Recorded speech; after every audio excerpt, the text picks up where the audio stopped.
വിണ്ണിൽ ഗന്ധർവ വീണകൾ മീട്ടിയ പ്രിയ സംഗീത സംവിധായകന് വിട. പ്രതിപക്ഷ പ്രതിഷേധത്തിൽ സ്തംഭിച്ച് ലോക്സഭയും നിയമസഭയും. ഉച്ചവാർത്തയിലേക്ക് സ്വാഗതം. ആദ്യം പ്രധാന വാർത്തകൾ.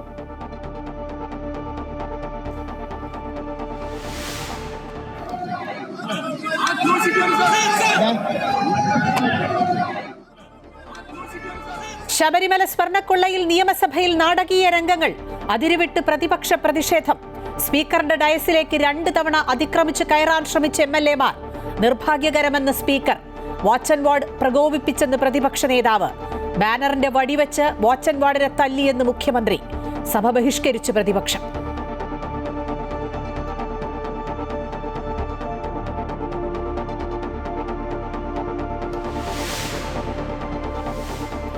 സഭയിൽ പോർവിളിയുമായി ഭരണ പ്രതിപക്ഷാംഗങ്ങൾ.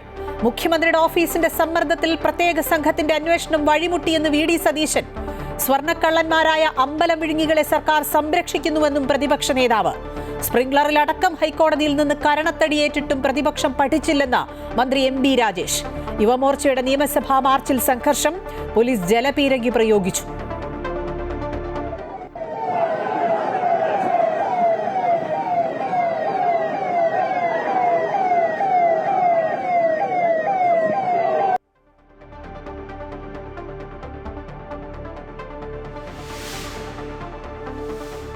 ഇന്ത്യ-US വ്യാപാര കരാറിന് ധാരണ.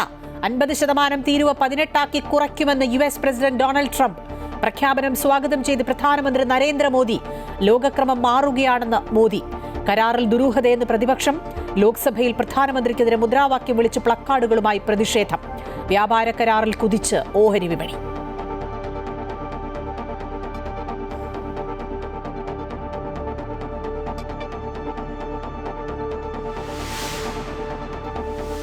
ശബരിമല സ്വർണ്ണക്കൊള്ളയിൽ മുരാരി ബാബു ED-ക്ക് മുന്നിൽ. ദ്വാരപാലക കട്ടളപ്പാളി കേസിൽ ചോദ്യം ചെയ്യൽ കൊച്ചി ഓഫീസിൽ.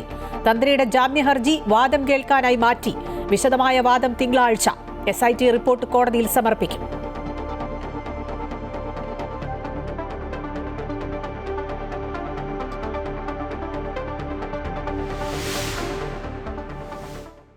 സംഗീത സംവിധായകൻ SP വെങ്കിടേഷിന് വിട. അന്ത്യം ചെന്നൈയിൽ. വിടവാങ്ങിയത് സൂപ്പർ ഹിറ്റ് സംഗീതങ്ങളുടെ സൃഷ്ടാവ്. മലയാളത്തിലും തമിഴിലും തെലുങ്കിലും സംഗീതമൊരുക്കി.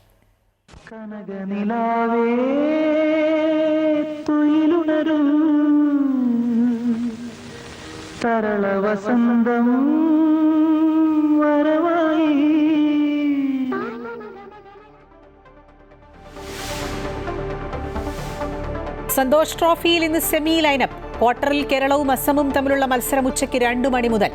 വനിതാ പ്രീമിയർ ലീഗിൽ തുടർച്ചയായ 4ാം ഫൈനൽ ലക്ഷ്യമിട്ട് ഡൽഹി ക്യാപിറ്റൽസ്. എതിരാളികൾ ഗുജറാത്ത് ടൈറ്റൻസ്.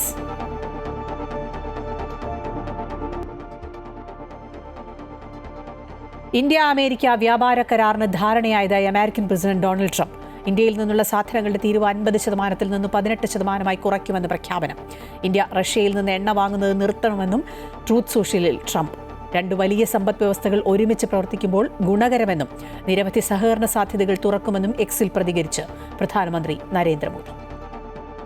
മോദിയുമായി കഴിഞ്ഞ ദിവസം ടെലിഫോൺ സംഭാഷണം നടത്തിയെന്നും മോദിയുടെ അഭ്യർത്ഥന പ്രകാരം താരിഫ് കുറയ്ക്കുന്നതിനും താരിഫ് ഇതര തടസ്സങ്ങൾ ഇല്ലാതാക്കുന്നതിനും സഹായിക്കുന്ന ഒരു വ്യാപാര കരാറിന് സമ്മതിച്ചുവെന്നുമാണ് American president Donald Trump Truth Social മീഡിയയിൽ കുറിച്ചത്.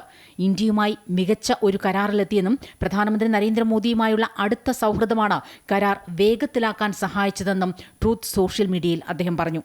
റഷ്യൻ എണ്ണ വാങ്ങുന്നത് നിർത്താനും അമേരിക്കയിൽ നിന്നും വെനസ്വേലയിൽ നിന്നും കൂടുതൽ എണ്ണ വാങ്ങാനും മോദി സമ്മതിച്ചു എന്ന് ട്രംപ് കൂട്ടിച്ചേർക്കുന്നു.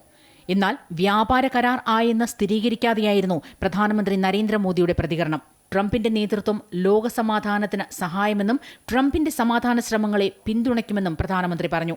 2 സമ്പദ്വ്യവസ്ഥകൾ ഒന്നിച്ചു വരുന്നത് ജനങ്ങൾക്ക് ഗുണകരമെന്നും അദ്ദേഹം കൂട്ടിച്ചേർത്തു. ഈ അത്ഭുതകരമായ പ്രഖ്യാപനത്തിന് ഇന്ത്യയിലെ 140 കോടി ജനങ്ങളുടെ പേരിൽ ട്രംപിന് നന്ദിയെന്നും മോദി എക്സിൽ കുറിച്ചു. റഷ്യയിൽ നിന്നുള്ള എണ്ണ ഇടപാടിന്റെയും പ്രതിരോധ ഇടപാടുകളുടെയും പേരിൽ മുൻപ് ഇന്ത്യക്ക് ഏർപ്പെടുത്തിയിരുന്ന 50% പിഴ നികുതി ഇതോടെ ഇല്ലാതാകും. കഴിഞ്ഞ വർഷം ഇരു രാജ്യങ്ങളും തമ്മിൽ നിലനിന്നിരുന്ന കടുത്ത വ്യാപാര നിയന്ത്രണങ്ങൾക്കാണ് ഇതോടെ അയവ് വരുന്നത്. കരാറിന്റെ രൂപരേഖ തയ്യാറായി കഴിഞ്ഞുവെന്നും ഇറാനിൽ നിന്ന് എണ്ണ വാങ്ങുന്നതിൽ നിന്ന് ഇന്ത്യ പിന്മാറുമെന്നും ട്രംപ് വ്യക്തമാക്കുന്നുണ്ട്. പുതിയ കരാർ പ്രകാരം അമേരിക്കയിൽ നിന്ന് $500 ബില്യൺ ഇന്ധനവും സാങ്കേതികവിദ്യയും ഇന്ത്യ വാങ്ങും. കരാർ യാഥാർത്ഥ്യമാകുന്നതോടെ അനിശ്ചിതത്വം നീങ്ങി ഇരു രാജ്യങ്ങളും തമ്മിലുള്ള സാമ്പത്തിക ബന്ധം കൂടുതൽ കരുത്താർജിക്കുമെന്നാണ് വിലയിരുത്തൽ. കൃഷി, വസ്ത്രവ്യാപാരം, ഓട്ടോമൊബൈൽ പാർട്സുകൾ എന്നീ മേഖലകളിലെ ഇന്ത്യൻ കയറ്റുമതിക്കാർക്ക് പുതിയ തീരുമാനം വലിയ ആശ്വാസമാകും. ശീതീകരിച്ച ഇറച്ചി, പഴവർഗ്ഗങ്ങൾ തുടങ്ങിയവയുടെ കയറ്റുമതിയിൽ 90% ഇളവുകൾ ലഭിക്കുമെന്ന സൂചനയുണ്ട്. ഇന്ത്യൻ വിപണിയിലെ അമേരിക്കൻ ഉൽപ്പന്നങ്ങൾക്കുള്ള നികുതി കുറയ്ക്കാൻ കേന്ദ്ര സർക്കാരും സന്നദ്ധത പ്രകടിപ്പിച്ചിട്ടുണ്ട്. ഇന്ത്യയിലെ ഏറ്റവും വലിയ വ്യാപാര പങ്കാളിയായി അമേരിക്ക വീണ്ടും മാറുന്നു എന്നതാണ് എടുത്ത് പറയേണ്ടത്. ട്രൂത്ത് സോഷ്യലിൽ ഡൽഹിയുമായുള്ള വ്യാപാര കരാർ ട്രംപ് പ്രഖ്യാപിച്ചതിന് ശേഷം അമേരിക്കൻ ഓഹരി വിപണികളിൽ ഉണർവുണ്ട്. International desk, Amrita TV. Indian നിർമ്മിത ഉൽപ്പന്നങ്ങളെ സംബന്ധിച്ചിടത്തോളം ഏറ്റവും ശുഭകരമായ വാർത്തയെന്നാണ് ധനമന്ത്രി നിർമ്മല സീതാരാമൻ പ്രതികരിച്ചത്. പ്രധാനമന്ത്രി നരേന്ദ്രമോദിയുടെ നേതൃത്വത്തിന് നന്ദിയെന്നും അവർ എക്സിൽ കുറിച്ചു. ഇന്ത്യ അമേരിക്ക വ്യാപാര കരാർ ഇന്ത്യയിലെ ചെറുകിട കർഷകർക്കും വ്യാപാരികൾക്കും തൊഴിൽ വൈദഗ്ധ്യമുള്ളവർക്കും സാധ്യതകളുടെ ലോകം തുറന്നുകൊടുക്കുന്നുവെന്ന് മന്ത്രി പീയൂഷ് ഗോയൽ പറഞ്ഞു. 2047 വികസിത ഭാരതം എന്ന ലക്ഷ്യത്തിലേക്ക് എത്താനുള്ള വഴിത്തിരിവാകും കരാറെന്നും അദ്ദേഹം കൂട്ടിച്ചേർത്തു. ഇന്ത്യ അമേരിക്ക ബന്ധത്തിലെ നാഴികക്കല്ലെന്നും സാമ്പത്തിക സഹകരണത്തിൽ പുതിയ അധ്യായമെന്നും കേന്ദ്രമന്ത്രി രാജ്നാഥ് സിംഗ് പറഞ്ഞു. ലോകത്തെ 2 സുപ്രധാന ജനാധിപത്യ രാഷ്ട്രങ്ങൾക്ക് ലോകത്തിന്റെ വികസനത്തിനും സമാധാനത്തിനും നിരവധി കാര്യങ്ങൾ ചെയ്യാനുണ്ട് എന്ന് കേന്ദ്രമന്ത്രി അശ്വനി വൈഷ്ണവും എക്സിൽ പ്രതികരിച്ചു. ഇന്ത്യ അമേരിക്ക കരാറിന് എല്ലാ കരാറുകളുടെയും പിതാവെന്ന വിശേഷണത്തിന് അർഹതയില്ലെന്നായിരുന്നു കോൺഗ്രസ് നേതാവ് ജയറാം രമേശിന്റെ പ്രതികരണം. ഓപ്പറേഷൻ സിന്ധൂറിലും ഇന്ത്യയിലെ റഷ്യയിൽ നിന്നും ഇറാനിൽ നിന്നുമുള്ള എണ്ണ വാങ്ങലിലെ ട്രംപിന്റെ പ്രതികരണത്തിലൂടെ മോദി പൂർണ്ണമായും അമേരിക്കയ്ക്കും ട്രംപിനും കീഴടങ്ങിയെന്നും ജയറാം രമേശ് ആരോപിച്ചു. NDA പാർലമെന്ററി പാർട്ടി യോഗം ചേർന്നു. ഇന്ത്യ അമേരിക്ക വ്യാപാര കരാർ യാഥാർത്ഥ്യമായതിനു പിന്നാലെ പ്രധാനമന്ത്രി നരേന്ദ്രമോദിയെ യോഗം അഭിനന്ദിച്ചു. BJP ദേശീയ അധ്യക്ഷൻ നിതിൻ നബീനെ യോഗത്തിൽ പൊന്നാട അണിയിച്ച് ആദരിച്ചു.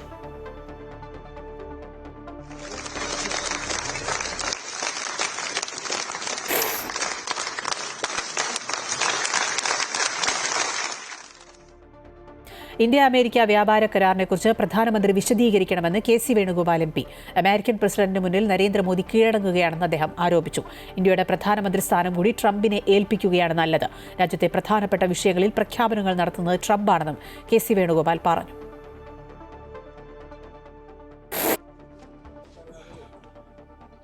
വിസ്മയമുണ്ടാക്കുന്ന രീതിയിലാണ് അമേരിക്കൻ പ്രസിഡന്റ് ഇത്തരം കാര്യങ്ങൾ അനൗൺസ് ചെയ്തിരിക്കുന്നത്. രാഷ്ട്രങ്ങൾ തമ്മിലുള്ള വ്യാപാര കരാറുടെ ചരിത്രത്തിൽ ആദ്യമായിട്ടാണ് നമ്മുടെ രാജ്യത്തിൻ്റെ കരാറ് മറ്റൊരു രാജ്യത്തിൻ്റെ പ്രസിഡന്റ് അനൗൺസ് ചെയ്യുന്നത്. സംയുക്ത കരാറുകൾ അനൗൺസ് ചെയ്യുന്നത് കേട്ടിട്ടുണ്ട്. സംയുക്തമായ ഇപ്പം എന്താണ് എല്ലാം ട്രംപ് തീരുമാനിച്ചതനുസരിച്ചിട്ട് മോഡി സറണ്ടർ ചെയ്തിട്ടുള്ളതാണ് നമുക്ക് മനസ്സിലാക്കാൻ സാധിക്കുന്നത്. 18% തീരുവ കുറച്ചെങ്കിലും അമേരിക്കൻ ഉൽപ്പന്നങ്ങൾക്ക് 0 ടാക്സ് ആക്കി മാറ്റി. റഷ്യയിൽ നിന്ന് ഓയിൽ വാങ്ങാൻ പാടില്ല, വെനിസ്വേലയിൽ നിന്ന് വാങ്ങണമെന്ന് തീരുമാനിച്ചു. ഇന്ത്യ അമേരിക്ക വ്യാപാര കരാറിനെ ചൊല്ലി പാർലമെന്റിൽ പ്രതിപക്ഷ ബഹളം. ഇരുസഭകളും 2 മണിവരെ നിർത്തിവെച്ചു. ലോക്സഭ തുടങ്ങിയ ഉടനെ പ്രതിപക്ഷം പ്ലക്കാർഡുകളുമായി നടുത്തളത്തിൽ ഇറങ്ങി. പ്രധാനമന്ത്രിക്കെതിരെ മുദ്രാവാക്യങ്ങൾ ഉയർന്നു. വ്യാപാര കരാറിനെക്കുറിച്ചുള്ള വിശദാംശങ്ങൾ പാർലമെന്റിൽ അവതരിപ്പിക്കുമെന്ന് JP നദ്ദ അറിയിച്ചു.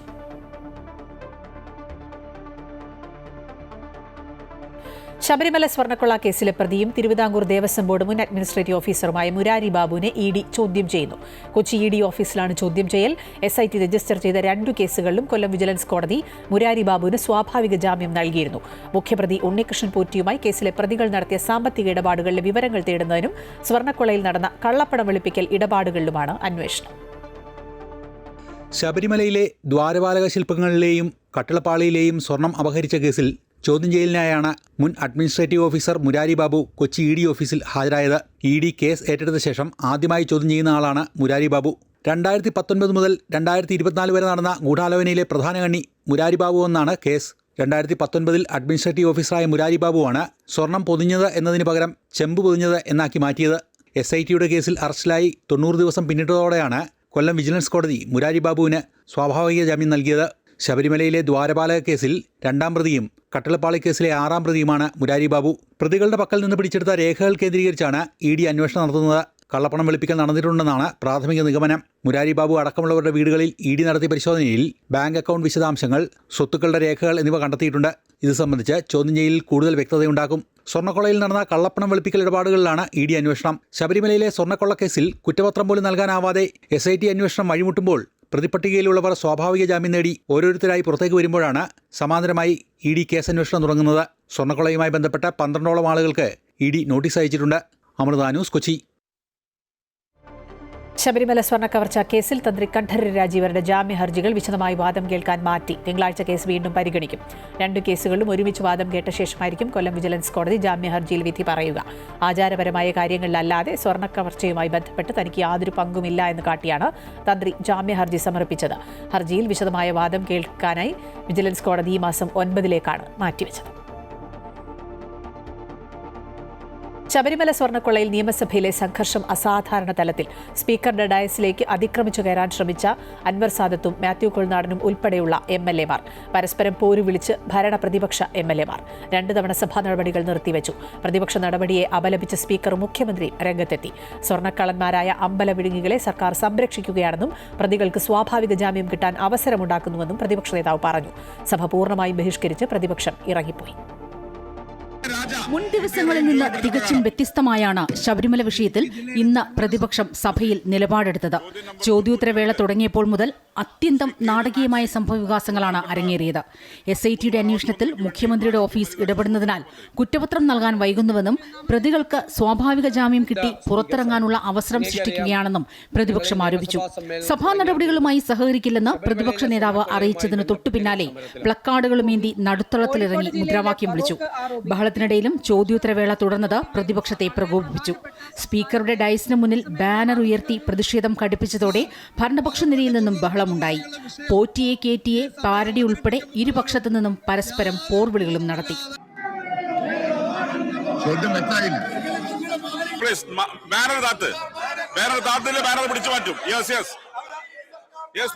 സ്പ്രിംഗ്ലർ കേസിലെ കോടതി വിധി പരാമർശിച്ച് പ്രതിപക്ഷത്തിനെതിരെ പരിഹാസവുമായി മന്ത്രി MP രാജേഷ് രംഗത്ത് വന്നു. ഇപ്പോ ഹൈക്കോടതിയിൽ നിന്ന് 2 കരണക്കുറ്റിക്ക് മാറി മാറി കഴിഞ്ഞ കുറെ കാലമായിട്ട് ഇവർക്ക് പ്രഹരമേറ്റുകൊണ്ടിരിക്കുകയാണ്. ഏറ്റവും ഒടുവിലേറ്റ പ്രഹരം സ്പ്രിംഗ്ലർ കേസിലാണ്. സ്പ്രിംഗ്ലർ കഴിഞ്ഞ നിയമസഭാ തെരഞ്ഞെടുപ്പ് കാലത്ത് ഉയർത്തിപ്പിടിച്ച ആരോപണമായിരുന്നില്ലേ? എന്താ ഈ സ്പ്രിംഗ്ലറിന്റെ കഥ? ഇതിനിടെ MLA-മാരായ അൻവർ സാദത്തും സനീഷ് കുമാർ ജോസഫും TV ഇബ്രാഹിമും ഡയസിനകത്തു കയറാൻ ശ്രമം നടത്തി. അപ്പോഴേക്കും വാച്ച് ആൻഡ് വാർഡുമാർ എത്തുകയും സ്പീക്കറെ വേഗത്തിൽ അകത്തേക്ക് കൊണ്ടുപോവുകയും ചെയ്തു.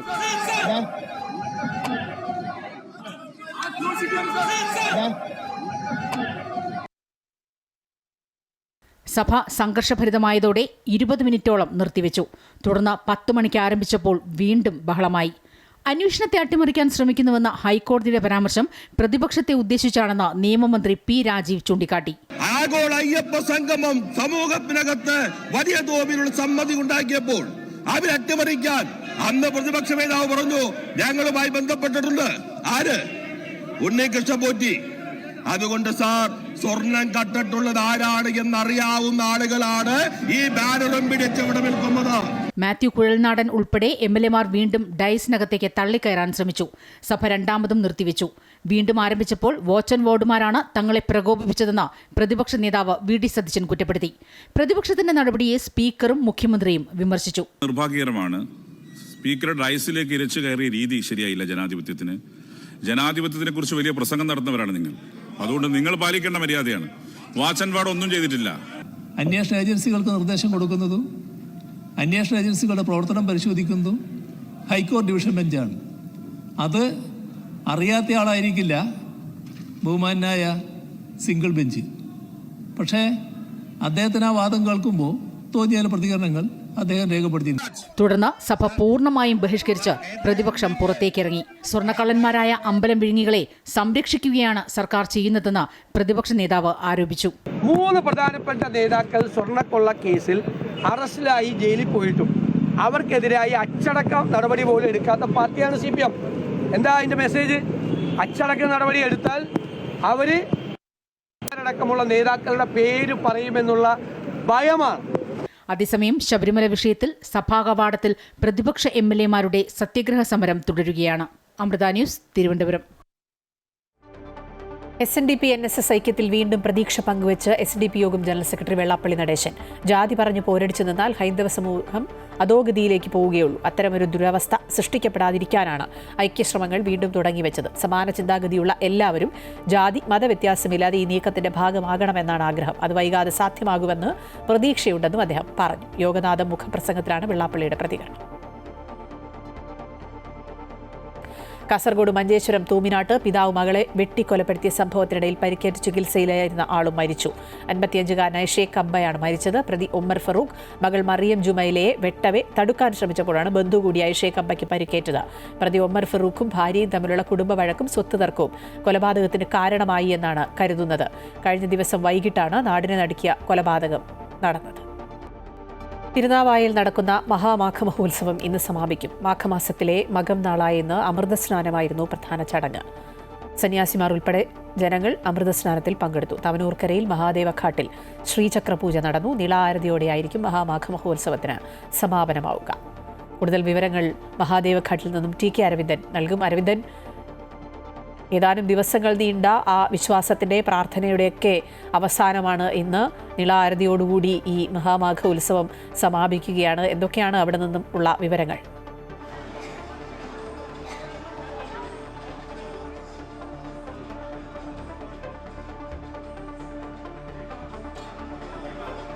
അഖില, തീർച്ചയായും കഴിഞ്ഞ 18 ദിവസമായി ത്രിമൂർത്തി സംഗമസ്ഥാനത്ത് നടക്കുന്ന മഹാമക ഉത്സവത്തിന് ഇന്ന് കൊടിയിറങ്ങും. ഇത് തീർച്ചയായും കേരളത്തിൻ്റെ ആധ്യാത്മിക ചരിത്രത്തിൽ പുതിയൊരു അധ്യായം ചേർത്തുകൊണ്ടാണ് ഈ ഉത്സവത്തിന് ഇന്ന് കൊടിയിറങ്ങുന്നത്.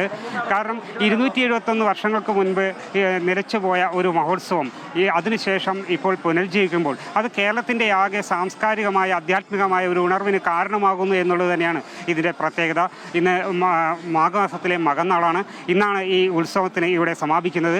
ഭാരതപ്പുഴയിൽ ത്രിമൂർത്തി സംഗമസ്ഥാനത്ത് 2 കരയിലായി, തിരുനാവായിലും അപ്പുറത്ത് തവനൂരിലുമായി 2 സ്ഥലങ്ങളിലായി ബ്രഹ്മ ശിവ വിഷ്ണു ക്ഷേത്രങ്ങൾ നിലനിൽക്കുന്ന ഇവിടങ്ങളിലാണ് ഈ ഉത്സവം നടന്നിരുന്നത്. 2 കരകളിലായി വലിയ ഉത്സവമാണ് നടന്നിരുന്നത്. ജനസഞ്ചയങ്ങളിലൂടെ ഒഴുകിയെത്തി പ്രത്യേക പൂജകൾ നടന്നു, ഹോമങ്ങൾ നടന്നു, ഒപ്പം സാംസ്കാരിക സമ്മേളനങ്ങൾ നടന്നു. ഇന്നത്തെ ഏറ്റവും പ്രധാന ചടങ്ങ് അമൃതസ്നാനമായിരുന്നു. സപ്തനദികളുടെ സാന്നിധ്യം ഈ കാലയളവിൽ, ഈ ഉത്സവ നാളിൽ ഭാരതപ്പുഴയിലൂടെ ഉണ്ട് എന്നാണ് വിശ്വാസം. അതിനാൽ തന്നെ ഇന്നത്തെ അമൃതസ്നാനത്തിൽ പങ്കെടുക്കാൻ വൻ ജനത്തിരക്കാണ് അനുഭവപ്പെട്ടത്. നാഗസന്യാസികൾ ഉൾപ്പെടെ ജനങ്ങൾ ഉൾപ്പെടെ ആയിരങ്ങൾ ഇന്നത്തെ അമൃതസ്നാനത്തിൽ പങ്കെടുത്തു. അതിനുശേഷം ഇപ്പോൾ യതിപൂജ പുരോഗമിക്കുകയാണ്. യതിപൂജ ഏറ്റവും അവസാന ഘട്ടത്തിൽ ഭണ്ഡാര സമർപ്പണം എന്ന് പറയുന്ന ചടങ്ങാണ് ഇപ്പോൾ നടന്നുകൊണ്ടിരിക്കുന്നത്. അതിനുശേഷം ഉച്ചയ്ക്ക് ലക്ഷദീപ അർച്ചനയുണ്ട്. അതിനുശേഷം നീളാരതിയോട് കൂടിയാണ് ഇന്നത്തെ ഈ വർഷത്തെ ഉത്സവത്തിന് സമാപനം കുറിക്കുക. 2028 മഹാകുംഭമേള എന്ന പോലെ വലിയ ഉത്സവമായി നടത്താനാണ് സംഘാടകരുടെ തീരുമാനം. എന്തായാലും കേരളത്തിൽ വലിയൊരു ആധ്യാത്മികമായ ഉണർവുണ്ടാക്കിയ ഒരു മഹാസംഗമത്തിന് ഇന്ന് കൊടിയിറങ്ങുകയാണ്. അഖില. ശരി, TK അരവിന്ദനാണ് വിശദാംശങ്ങൾ നൽകിയത്. തെന്നിന്ത്യൻ സൂപ്പർ ഹിറ്റ് സംഗീത സംവിധായകൻ SP വെങ്കടേഷ് അന്തരിച്ചു. ചെന്നൈയിലായിരുന്നു അന്ത്യം. മലയാളത്തിലും തമിഴിലും തെലുങ്കിലുമായി 150ഓളം ചിത്രങ്ങൾക്ക് സൂപ്പർ ഹിറ്റ് സംഗീതമൊരുക്കിയ അതുല്യ പ്രതിഭയാണ് വിടവാങ്ങിയത്.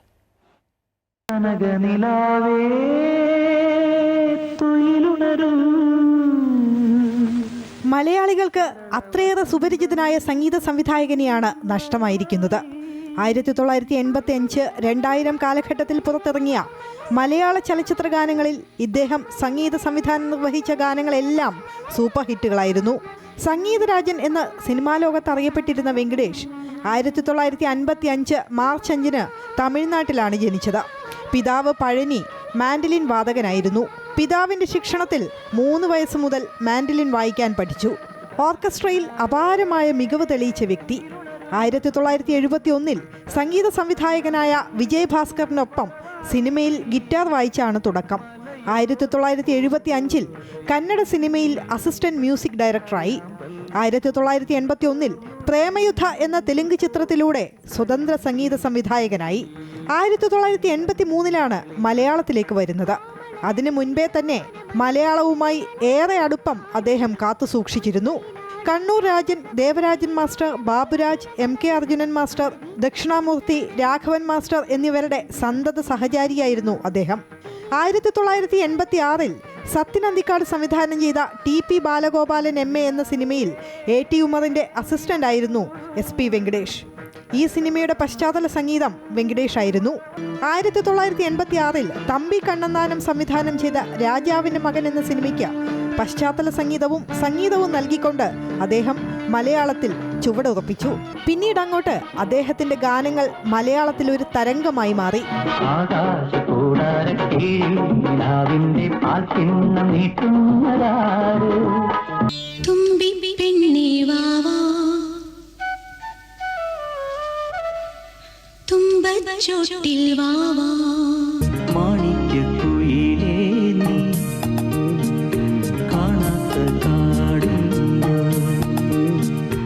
ഇന്ദ്രജാലം, പൈതൃകം, തുടക്കഥ, വാത്സല്യം, ജോണി വാക്കർ, കിലുക്കം, സോപാനം, അങ്ങനെ എത്രയെത്ര സൂപ്പർ ഹിറ്റ് ഗാനങ്ങൾ. പൈതൃകം എന്ന സിനിമയിലൂടെ മികച്ച സംഗീത സംവിധായകനുള്ള സംസ്ഥാന ചലച്ചിത്ര അവാർഡ് അദ്ദേഹത്തെ തേടിയെത്തി. മലയാളത്തിൽ 150ഓളം ചിത്രങ്ങൾക്ക് ഈണം പകർന്ന SPV തമിഴ്, തെലുങ്ക് ചിത്രങ്ങളിലും ഒരു കാലഘട്ടത്തിൽ സജീവ സാന്നിധ്യമായിരുന്നു.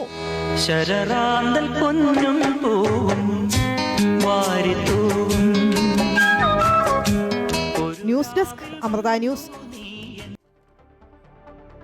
കളമശ്ശേരിയിൽ ബൈക്ക് മെട്രോ തൂണിലിടിച്ചുണ്ടായ അപകടത്തിൽ യുവാവ് മരിച്ചു. ദേശീയപാതയിൽ കളമശ്ശേരി TVSന് സമീപം മെട്രോ പില്ലർ നമ്പർ 293 നിയന്ത്രണം നഷ്ടപ്പെട്ട ബൈക്ക് ഇടിച്ചു കയറിയാണ് അപകടമുണ്ടായത്.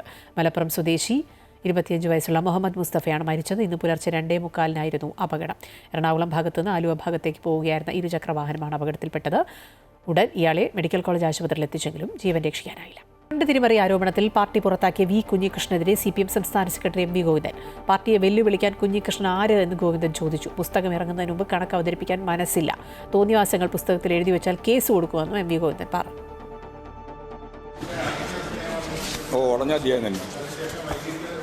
പിന്നെ സംശയം അറിഞ്ഞ അധ്യായത്തിന് പിന്നെ പറഞ്ഞാ ഇല്ല, തുറക്കേണ്ടവരെന്ന് പറഞ്ഞില്ല. ഒരു കാര്യമില്ല, തുറക്കേണ്ട ഒരു കാര്യമില്ല. ഞാൻ ആദ്യം പറഞ്ഞാണ് ധനരാജ് രക്തസാക്ഷി കൊണ്ടുപോയി ബന്ധപ്പെട്ട കാര്യം ജനങ്ങളുടെ മുമ്പിൽ അവതരിപ്പിക്കും. ഞങ്ങൾക്ക് യാതൊന്നും മറച്ചു വെക്കാനില്ല. അത് ഞാൻ മിനിഞ്ഞാന്ന് 2-3-4 ദിവസം മുമ്പേ പറഞ്ഞു. അപ്പോൾ ഇന്നലെ കുഞ്ഞീഷ്ണനെ എടുത്ത നിലപാട്, കുഞ്ഞീഷ്ണനെ പാർട്ടി പുറത്താക്കിയതാണ്. പിന്നെ കുഞ്ഞീഷ്ണനെ പാർട്ടി പുറത്താക്കി കുഞ്ഞീഷ്ണനെ മഹത്വവൽക്കരിച്ചിട്ടാണോ സംസാരിക്കുക? ലൈംഗിക അതിക്രമം ആരോപിച്ച് സാമൂഹ്യ മാധ്യമങ്ങളിൽ വീഡിയോ പ്രചരിപ്പിച്ചതിനെ തുടർന്ന് കോഴിക്കോട് സ്വദേശി ദീപക് ആത്മഹത്യ ചെയ്ത സംഭവത്തിൽ പ്രതി ഷിംജിത മുസ്തഫയുടെ ജാമ്യാപേക്ഷ നാളെ കോടതി പരിഗണിക്കും. കോഴിക്കോട് പ്രിൻസിപ്പൽ സെഷൻസ് കോടതിയാണ് ജാമ്യാപേക്ഷ പരിഗണിക്കുക. കഴിഞ്ഞ 27-നാണ് കുന്നമംഗലം മജിസ്ട്രേറ്റ് കോടതി ഷിംജിതയുടെ ജാമ്യാപേക്ഷ തള്ളിയത്. തുടർന്ന് 29-ന് കോഴിക്കോട് പ്രിൻസിപ്പൽ സെഷൻസ് കോടതിയെ സമീപിക്കുകയായിരുന്നു. ഇതിനിടെ ഷിംജിത മുസ്തഫയ്ക്കായി പോലീസ് കുന്നമംഗലം മജിസ്ട്രേറ്റ് കോടതിയിൽ കസ്റ്റഡി അപേക്ഷ നൽകി. റിമാൻഡ് കാലാവധി അവസാനിക്കാൻ ദിവസങ്ങൾ മാത്രം ബാക്കി നിൽക്കെയാണ് പോലീസ് കസ്റ്റഡി അപേക്ഷ നൽകിയത്. പ്രതിയെ ബസ്സിൽ എത്തിച്ച് തെളിവെടുപ്പ് നടത്തണമെന്ന് കസ്റ്റഡി അപേക്ഷയിൽ പറയുന്നു. ഈ മാസം 5-ന് കസ്റ്റഡി അപേക്ഷ കോടതി പരിഗണിക്കും. രാഹുൽ മാങ്കൂട്ടത്തിലിനെ അയോഗ്യനാക്കാനുള്ള തീരുമാനം നിയമസഭയുടെ എത്തിക്സ് ആൻഡ് പ്രിവിലേജ് കമ്മിറ്റിയിൽ എതിർക്കാൻ UDF പാർലമെന്ററി പാർട്ടി യോഗത്തിൽ തീരുമാനം. അനാവശ്യ കീഴ്വഴക്കമുണ്ടാക്കുമെന്ന് പ്രതിപക്ഷ നേതാവ് VD സതീശൻ പറഞ്ഞു. പ്രതിപക്ഷ നേതാവ് പറയുന്നതിന് നേർവിപരീതമായാണ് പ്രവർത്തിക്കുന്നതെന്നും രാഷ്ട്രീയമായി പ്രതിരോധത്തിലാണ് പ്രതിപക്ഷമെന്നും മന്ത്രി MB രാജേഷ് വിമർശിച്ചു. നിരന്തരം ലൈംഗിക പീഡന കേസുകളിൽ പ്രതിയാകുന്ന രാഹുൽ മാങ്കൂട്ടത്തിലിന്റെ നിയമസഭാ അംഗത്വം റദ്ദാക്കണമെന്നാവശ്യപ്പെട്ട് ഭരണപക്ഷ MLA DK മുരളിയാണ് എത്തിക്സ് കമ്മിറ്റിക്ക് പരാതി നൽകിയത്. ഈ പരാതിയിൽ 23-ന് ഹിയറിംഗ് വെച്ചിട്ടുണ്ട്. ഇത് പരിഗണിക്കാനിരിക്കവെയാണ് എത്തിക്സ് കമ്മിറ്റിയിൽ രാഹുലിന് സംരക്ഷണമൊരുക്കാൻ UDF പാർലമെന്ററി പാർട്ടി യോഗം തീരുമാനിച്ചത്.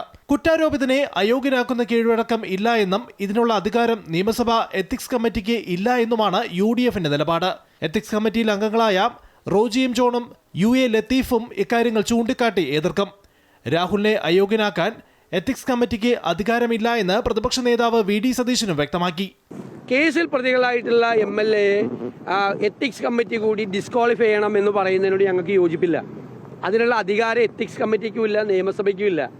പ്രതിപക്ഷ നിലപാടിനെ വിമർശിച്ച് പാർലമെന്ററി കാര്യമന്ത്രി MB രാജേഷ് രംഗത്ത് വന്നു. പരാതി പോലും ഇല്ലാതെ നടപടിയെടുത്തു എന്ന് പ്രതിപക്ഷ നേതാവ് മേനി പറഞ്ഞതാണ്.